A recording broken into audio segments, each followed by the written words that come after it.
অনেকেরই সেখানে তাদের মনের ইচ্ছা ছিল যে কেক কাটবে, উল্লাস করবে, শহীদ মিনারে যাবে বা বিভিন্নভাবে এই দিবসটিকে সাংস্কৃতিক অনুষ্ঠান করবে, সেলিব্রেট করবে। দলের পক্ষ থেকে স্ট্রেট বেগম খালেদা জিয়া এবং তারেক রহমান টোটাল নির্দেশ যে আমরা এই দিবসটি এইভাবে সেলিব্রেট করব। এখন আমরা সবচেয়ে বড় বিষয় যেটা হচ্ছে, আমরা যারা ধর্ম বিশ্বাস করি, যার তার ধর্ম, এখন মুসলমান ধর্মে আমরা যেহেতু আমরা জাতীয়তাবাদী মসজিদে আসছি, এই মসজিদে বেগম খালেদা জিয়ার জন্য আমরা দোয়া এবং মিলাদ এবং বিভিন্নভাবে হুজুররা বিভিন্নভাবে তারা দোয়া করেছেন এবং খতমে শিফা বা ইত্যাদি তারা আজকের দিন পুরা দিন ব্যাপী একটা ওনারা পড়াশোনা করেছেন। তা আমরা আজকে বিএনপি পরিবার এবং তারেক রহমানের পক্ষ থেকে সবাইকে উনি সালাম দিয়েছেন এবং এই দিবসটি যে রিলিজিয়াসলি উদযাপন হচ্ছে এই জন্য উনারাও কৃতজ্ঞতা প্রকাশ করেছেন।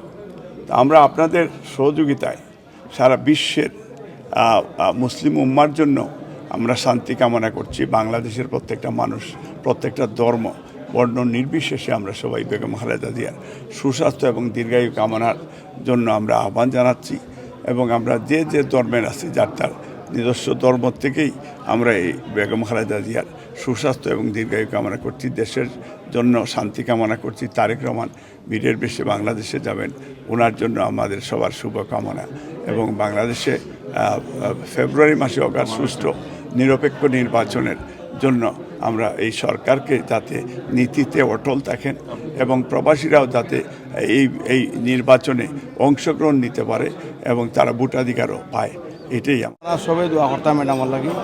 ম্যাডাম এই দলের জন্য বহু কিছু দিচ্ছেন, ম্যাডাম ছাড়া বিকল্প নাই। এখনও যে অ্যাক্টিভ আছেন, আমরা দোয়া করি যে আরও বেশি দিন। আজকে আমরা এই লন্ডনে যুক্তরাজ্য বিএনপির পক্ষ থেকে মিলাদ মাহফিলে যোগদান করলাম।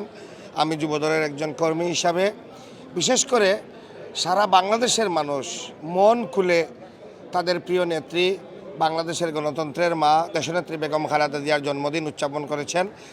আমরা মনে প্রাণে বিশ্বাস করি বাংলাদেশের লক্ষ কোটি জনগণ তাদের হৃদয় দিয়ে দেশনেত্রী বেগম খালেদা জিয়াকে ভালোবাসেন। আজকে তার বহিঃপ্রকাশ হয়েছে। আমরা যুক্তরাজ্যে প্রবাসে যারা রয়েছি অসংখ্য নেতাকর্মী আজকে আমরা দেশনেত্রী বেগম খালেদা জিয়ার জন্য দোয়া করেছি। মহান আল্লাহ পাক রব্বুল আলামিন যেন আমাদের প্রিয় নেত্রীকে দীর্ঘায়ু করেন এবং হায়াতে তৈবা দান করেন। যুক্তরাজ্য বিএনপি যে দোয়া মাহফিল করেছে, একটি মানবিক একটি দোয়া মাহফিল, কারণ গণতন্ত্র পুনরুদ্ধারের জন্য যিনি সর্বস্ব বিলিয়ে দিয়েছেন এই জিয়া পরিবারের একমাত্র বর্তমান কর্ণধার এবং দেশের মা ও মাটি মানুষের নেত্রী বেগম খালেদা জিয়া, তার সুস্বাস্থ্য কামনা করে এবং দেশে যাতে অবাধ সুষ্ঠু নিরপেক্ষ নির্বাচনের মাধ্যমে একটি সরকার প্রতিষ্ঠিত, এটাই প্রত্যাশা আজকের।